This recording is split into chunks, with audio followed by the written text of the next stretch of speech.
Hello everybody, welcome along. Today is Monday the 1st of March and that means that we move on through another month of the year. Now this is where we take a look at our movement snacking active calendar for 2021. So we've been through January, we've been through February. By now we should have a calendar that's starting to look a little bit like this.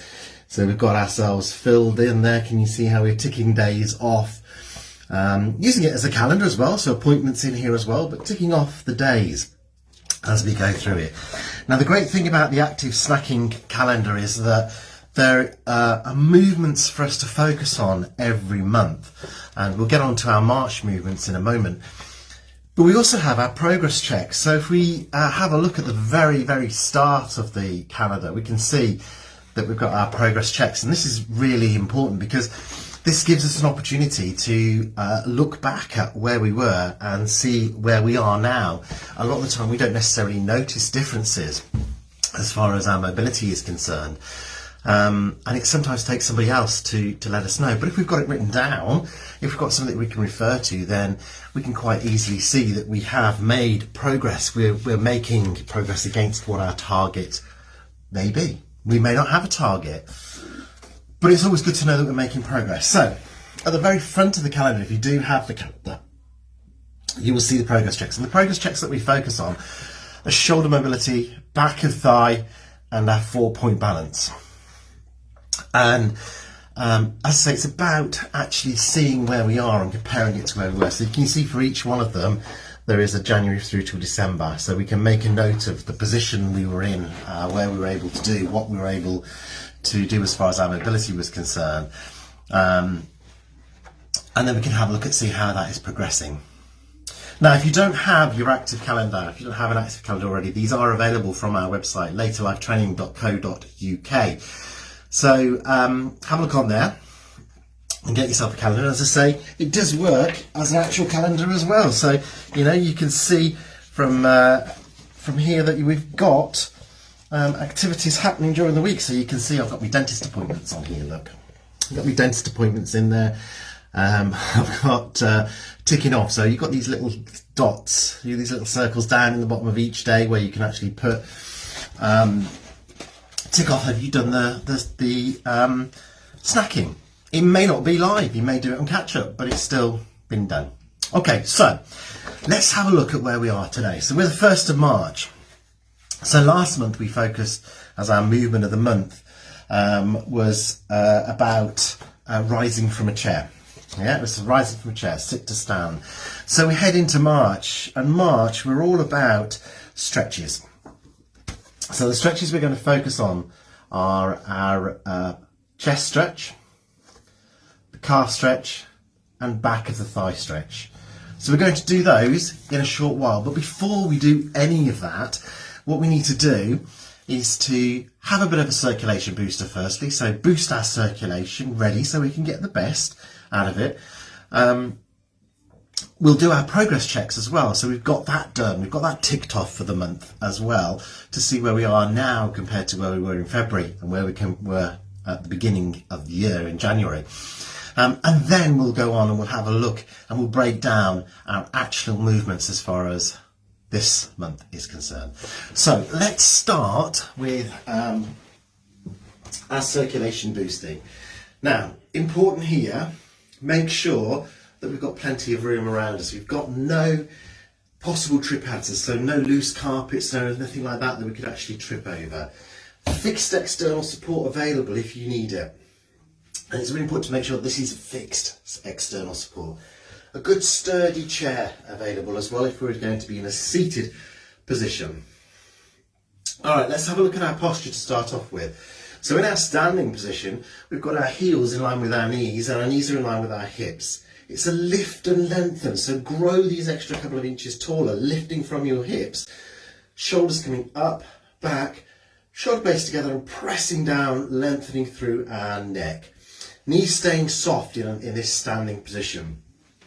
In our seated position, then the first thing we need to do is to bring ourselves away from the back of that chair. So peel ourselves off the back of that chair.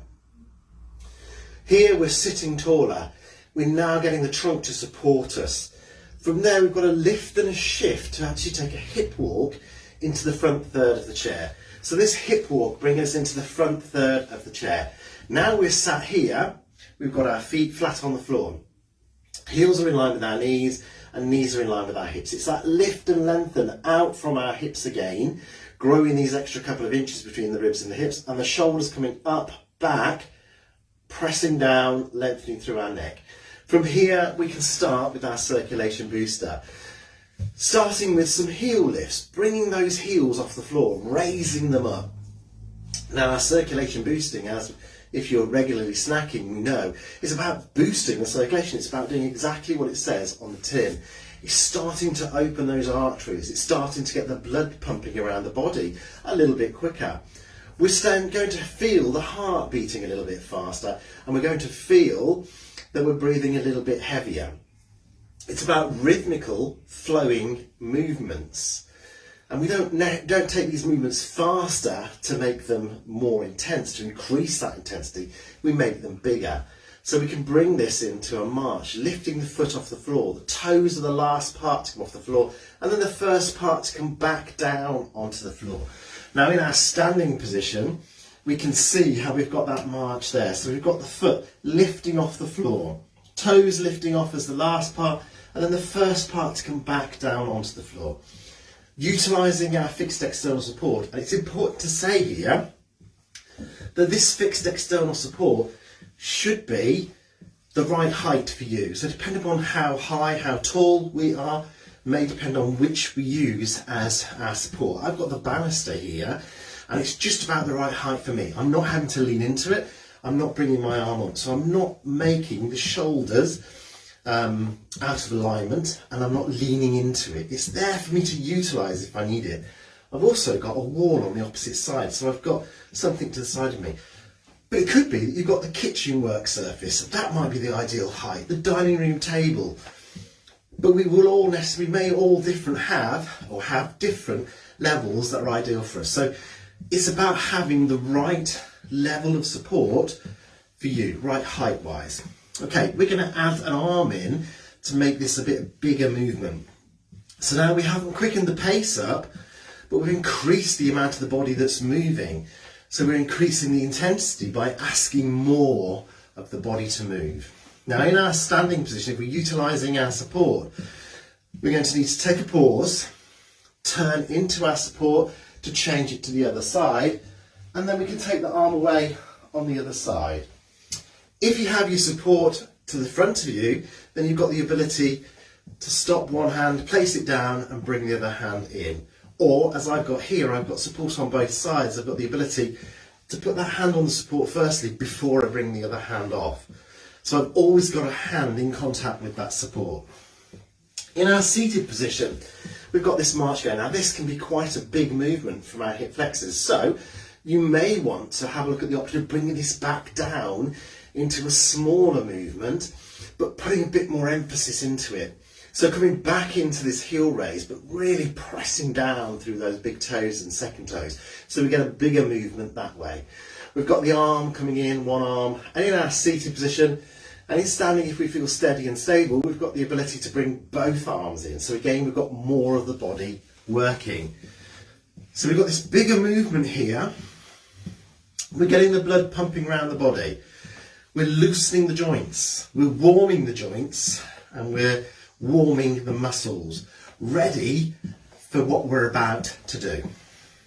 So about a minute and a half, couple of minutes of this is what you're looking for, to start to feel that you're breathing a little bit heavier.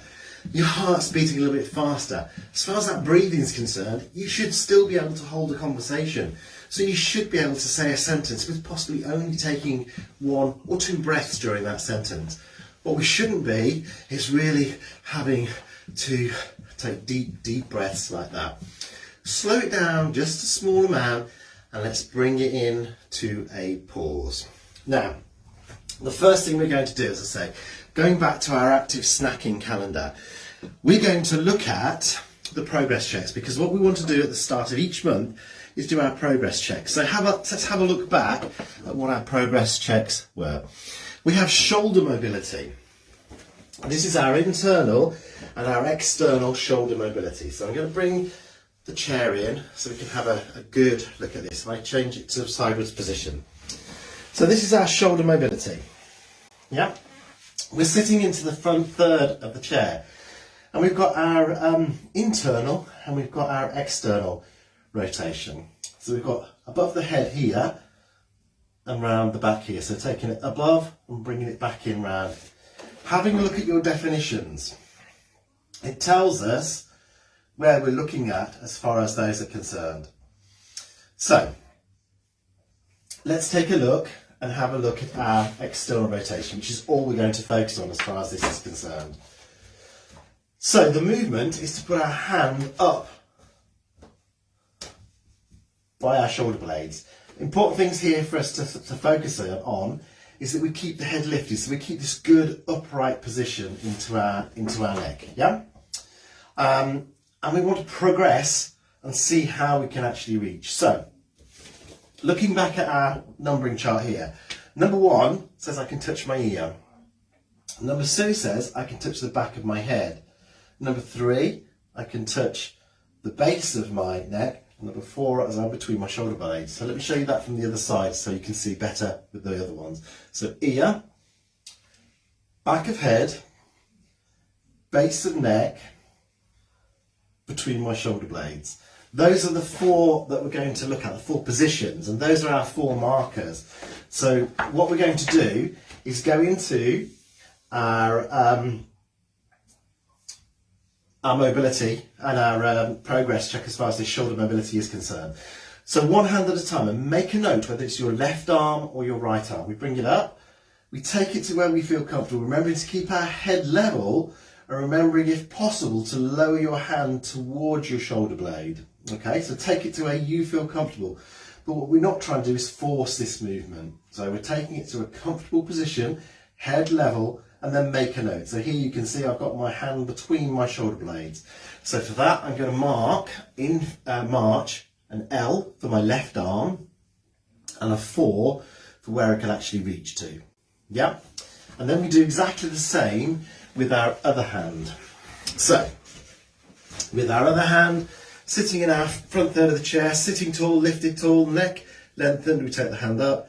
And again, take it to where we feel comfortable. Could be here, could be here, could be at the base of the neck or into there. But can you see how I'm lifting to it? I'm not leaning into it, I'm not easing it, I'm not pushing it back. It's where I'm taking it to, and I'm trying to slide my fingers down between my shoulder blades.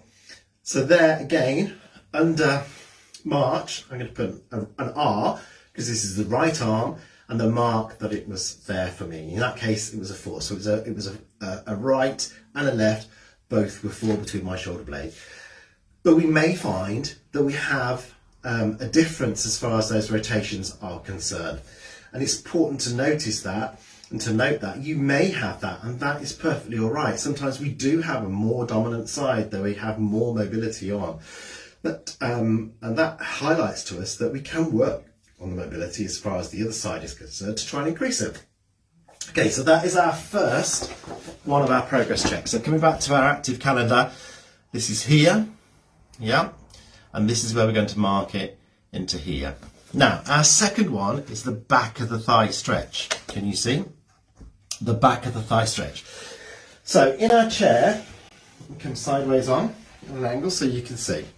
So the important things here is, again, we're going to sit tall into the chair. I just need to adjust my chair so I can put my leg out in front for you. So I'm sitting tall in the chair. I'm going to take my foot out, heel down, toes pointing upwards, knee soft. And it's a hinge from my hip. So I'm not going to bend myself. I'm not going to screw myself. I'm going to keep my chest level, my shoulders level. And it's a reach and a hinge down to where I can reach to. Yeah. So if I start to have to twist, that's not showing me my hamstring flexibility.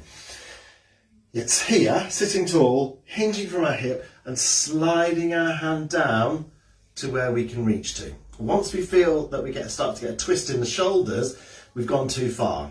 So just reaching to where you can as far as that movement is concerned. You're going to feel this into the back of your thigh. Okay, and again, you'll see we have 4 elements within here that we're measuring against. So our measurements are, I can reach to my knee, yeah? I can reach to the top of my shin. I can reach to the mid of my shin. I can reach to my toes, or I can reach beyond. And that's what you're going to mark against. Now again, left or right, yeah? So, left or right foot, you make a mark of it. Heel down, toes lifted up, not too much, we're not bringing them right in, but toes are lifted off the floor. So we're sitting comfortably there, we're lifted, we're sitting tall, yeah, and then it's that hinge from our hip to come forward. Allowing ourselves just to hinge, not bending at the waist, not bending anywhere else, and just reaching to where we feel comfortable. Sitting back up, bring the leg in, change to the other side, so again, heel down, sitting tall, lifting tall, hand onto the leg, keeping yourself hinged just from the hip, so no bending through, and the shoulders level down to where you can go. And again, you may find that you have a different amount of flexibility on each side. And that is where you make your note again into the relevant one here. So if you only started recording this in February, you'll have February and you'll have now March included in there. But what we're going to get ourselves is a reference point and a roadmap for where our flexibility has been over the months. Our last progress check is our 4-point balance check. And this is one that is about how long we can hold a position, building up to 10 seconds maximum. Yeah, we only do up to 10 seconds. And it's the 4 points of balance. So let me show you on here as far as the diagram is concerned, and then we'll have a look at it from a foot placement. Can you see we start with our feet together. We then take our heel and instep in line with each other. We then take it into a tandem stance, and we take it into a one-legged stance. Okay? So, for this one, you want to stand next to some fixed, stable support. So it's there for you if you need it. Now, we're not going to use that support during the actual check, but if we put our hand down to use it, that's the point at which we stop that check. If that makes sense. So, our first movement is our feet together. Now, we normally talk about having our feet at least hips width apart, so we've got a good base of support to work from. Here we're talking about bringing it so those feet are together. Yeah? I've got my fixed external support available to me. So we're going to stand there, we're going to have our hand onto there firstly. Knees slightly soft, standing tall the whole time, keeping our eye line level. When we're ready, we take the fingers off, and that's where we start our 10-second count. Now, if during that 10 seconds, I need to put my hand back down, or I need to step out, that is where that check ends. Okay? So we've got our fingers on. When we're ready, we take them off, and we've got that 1, 2, 3, 4, 5, 6, 7, 8, 9, 10 second stand. Okay? Now, did you put your fingers down back onto your support, or did you step out during that 10 seconds? If you did, you make a note of the point at which you did put your hand down or you stepped out. And that is against position 1. So can you see here? We have the position 1 through to position 4. If you did put your hand down or you stepped out of it, don't go on to position 2. Only if we completed the whole 10 seconds do we go on to position 2. Now, position 2 is this stance here. So the heel of one foot is into the instep of the other foot. So that's this one here, look. Yep. So, again, I've got my support by the side of me. I'm going to put one in front with the other. We have our hand on the support. And when we're ready, we're going to take that off. Now, seated wise, I can hear you thinking, well, how am I going to do this 4-point balance? If we're working towards standing, let's work on how it's going to feel from a seated perspective. So we've got that there. And what we can do is we can put a little bit of a hip hinge and a little bit of a reach out to the side to start to challenge our balance. We can do exactly the same foot positions as we're going to do with the others, with the hand out towards the side to challenge our balance. But that's if we're working towards a standing position. Okay, so our second 4-point balance, we've got ourselves in at our not heel toe position, our staggered position with the heel of one foot into the instep of the other, our hands on the support, the knees are soft, our eye line is to the front. When we're ready, we're going to bring them off, and again we've got that 10-second count. Now use a clock if you want to, but you got an idea last time when I counted it out. That's the sort of pace we're working at. So it's not 1, 2, 3, 4, 5. It's through to a complete 10 seconds. Holding it, and again, if you need to put your foot out or you need to hold on, once you get to your 10 seconds, put your hand down, step out of it, and away we go.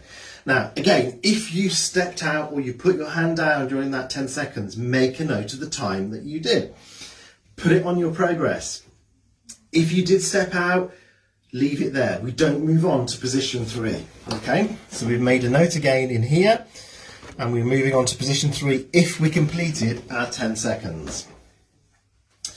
Right, so our next stand is this tandem stand. Now the feet are in line, but the heel isn't touching the toes of the other foot. So it's not bang against each other. There's a small gap, but only a small gap. So if you have a look at it from the side, look, there's my toe and heel touching. We don't want that, we want a small gap. But they're in line, can you see? They're in line. So again, we're going to take our eye line to the front, we're going to place our hands onto our support, we take the foot and put it in line with the other, eye line to the front, knees soft, weight even across both feet, so make sure you distribute your weight. You've not got all your weight on this back foot and the other one's just placed. Shift your weight so it's even across both of your legs, and when you're ready, bring the hand off, and there starts our 10 seconds. Again, if you need to step out, feel free to do so. If you need to put your hand down, feel free to do so. And in your seated position, you bring your feet back a little bit to start off with, but again, you've got this position and that reach out to give you that extra bit of challenge so you can feel what it's going to be like when you come into a standing position. Once we reach our 10 seconds, hand down, step out, and there is number 3. Now again, if we completed number 3, tick it off. If we had to put our hands down or we had to put our feet out, make a note of the time that you did it. And only if you completed the 10 seconds do we move on to position number 4. Position number 4 is a one-leg stand. Now here, we're going to stand on one leg. Now the leg we're going to stand on is going to be the one that's closest to our support. All right, so we've got our support by the side of us, knees soft, in line. This is going to be our movement, bringing that foot off the floor, and ideally you want to come into take the foot away from the floor, but you could just bring it off here. But personally, I think, by taking it back a little bit, it feels a little bit more comfortable than just trying to bring it off the floor in front and raising that knee up. But it's what feels comfortable to you. The important thing is we're standing on one leg, and again we've got our fixed external support available to us, and we've got our eye line fixed. So when we're ready, we bring ourselves off, get yourself set, and then bring the fingers off, and away you go with your 10 seconds. Remember, at any point you can step out, you can put your hands down. That's perfectly all right. Once you get to your 10 seconds, then it is hands down, foot out. And you may want to do this on the other leg as well. So you might want to make a note of both legs. If you feel you have a little less stability on one leg than the other, you might want to progress and see how you do on that other leg. In which case, make a note of whether it's your right leg or your left leg. Remember, if you change to the other leg, you need your support on that same side. So it's going to be a case of turning around or having your support on the other side. That's our 4-point balance check. So that is our progress checks for this start of the month. Now we go into March then. So we've got ourselves through to our movement of month for March, right? So our move is our stretches. And we have a chest stretch, we have a calf stretch, and we have a back of the thigh stretch that we're going to focus on. All right, so let's have a look at our chest stretch firstly. And we're going to do this into a seated position. So in our seated position, we're going to sit tall in the chair. Yeah? So if we're at the back of the chair, we're going to sit tall in the chair. And then we're going to take a hip walk into the front third of the chair. And it's really important that we do this in the front third of the chair. Sitting tall, we've got the chest lifted, we've got the whole body lifted from our hips upwards. We take the hands and we reach behind with both hands to grasp the chair and place our hands by our hips. Yeah? So you can either come back this way, place them onto the side of the chair here, or back to the back of the chair. And then what you're going to do is press your chest upwards and forwards until you feel this stretch across the top of your chest. Now, over time, what we're looking to do is build this up from 10 to 20 seconds. So you're holding it for around the 10 seconds up to the 20 seconds. But you've got your hands placed on that chair. Don't pull against it, but use that as your reference point and draw your shoulders back, bringing your chest upwards and forwards so that you get that feeling of lengthening across the top of your chest. And a stretch you should feel, but it should never really hurt. So feel the movement in there, but don't feel any pain. Once you've reached your 10 or your 20 or anywhere between those two, come back out of it and release. You may want to have a little bit of a relax. So allow yourself to come back down before you come back into your upright posture. From there, we're going to have a look at a calf stretch, and we're going to do it as a standing calf stretch. Okay, so what we're going to do, I'm going to turn my chair around so it's just into here. Okay, so you can just see the back of my chair, but it gives me room to show you this movement.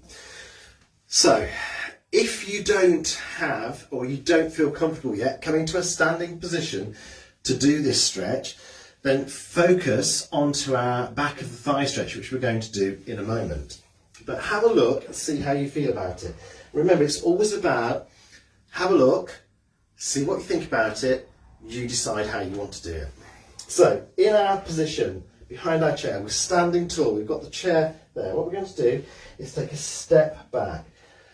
Toes come down, through to the ball of the foot and through to the heel. Yeah, so we're there. We've got the chair to come forward on, and we're going to bend our front knee and allow ourselves to lean into this chair, keeping the heel down at the back. So you'll see we've got a straight line look from our head all the way down to our heel. Keeping that heel down at the back, and we're going to hold this again for between 10 and 20 seconds. And where you should be feeling this is into the calf. So it's into this part of your leg at the bottom. Yeah? So you've stepped out, toe down, ball down, heel down, and then you've allowed yourself to lean into the chair by bending your front knee, keeping that heel down at the back and feeling that lengthening through the back of your leg. Once you've reached your 10 to 20 seconds, wherever you are, bring yourself back up, step back in, and then when you're ready, other side. So step back, toe down, heel down. Again, we've got the heel down at the back. We bend the front knee as we lean in towards that chair, keeping the heel down at the back, and we've got that lengthening, that stretch into the back of our leg, into the calf. Again, we're just feeling this in our calf, and we're holding it between the 10 to 20 seconds. Once that time is up, allow yourself to come back up into the standing position. So straighten the front leg out, step back in, and we're finished. Then when you step back in, step in toe down first, through to the ball of the foot, and then through to the heel. That is the back of your leg calf-wise stretch, okay? The next one we're going to look at is the back of our thigh. So let me just take my car keys out of my pockets. Oh, I was a bit... felt so I've got a lot of stuff in my pocket there. Right, so back of the thigh stretch. What we're going to do is we're going to take it back in. Do you remember that progress check where we talked about back of the thigh flexibility? We've got some very similar moves here. So foot out, heel down, toes relaxed down towards the floor. We've got this tall position, so we're sitting taller. We're lifting from our hips, remember. We're going to try and lift that a little bit taller, place the hands onto the bent knee, and then hinge from our hip to come forward. And we feel that lengthening come through the back of the thigh. So, let me come sideways so you can see this hip hinge clearly. So here I am in the front there. I've got my leg out, I've got my heel, my toes relaxed. Yeah? I'm sitting tall, lifting that a little bit taller to start off with, hands on the bent knee, and then there's that hinge from the hip. So you can see how I don't bend at the waist, I just hinge from my hip straight back, and this lengthening is in the back of the thigh here. Again, we're holding it for around the 10 to 20 seconds, where we feel comfortable with it. And when we've reached that time, we're going to bring ourselves back up out of that hinge, step that leg in, and change it to the other side. Now, key points here. When we're sitting in the front third, extending the leg away, let the toes relax down towards the floor. Otherwise, you're going to feel this in your calf as well. You're sitting tall already, but sit that little bit taller so you start the stretch off at the top of your thigh firstly. Hands on your bent knee. Don't put them on this back leg, the straight leg. So hands on the bent knee, and then from there just hinge forward, bringing yourself to where you feel that stretch. Now again, remember you should feel it, but there should be no pain. So feel the stretch down through the back of the thigh. Holding it there for that 10 to 20 seconds. And then when you're ready, when you've done the time that you feel comfortable with, push yourself back up, unhinge, bring the foot back in, and feel that stretch ending. Really important. We feel the stretch coming on, we need to feel it ending as well. And there we are. That is our movements for this month. So again, going back to our active movement snacking calendar, or our movement snacking active calendar. We are into the month of March, 1st of March, so we're going to start ticking off these again as well. There are our movements. So here we've had a look at circulation boosting. We've had a look at our progress checks for this month as well, and have a compare of how you did last month or how you did the month before. If this is the first time of doing them, then this is your stake in the ground, and compare it as we go forward. We've had our circulation booster, we've had our progress checks, and we've had a look at our new movements for the month that are detailed in our calendar. There is our movement stacking active calendar for 2021. If you want to get a copy of this, then it is available from our website at laterlifetraining.co.uk. I can see a couple of people have joined me as I've been broadcasting to you live. I'm going to catch up with those in a few moments, and I will be back in about 20 minutes for our 4 o'clock sway and stretch as normal. Have a great month, everybody. Keep going with your movement of the month. Work on it. Practice it. If you were starting on those stretches just to get to 10 seconds, by the end of the month, hopefully, we'll be working towards that 20 seconds. Take care. Bye-bye.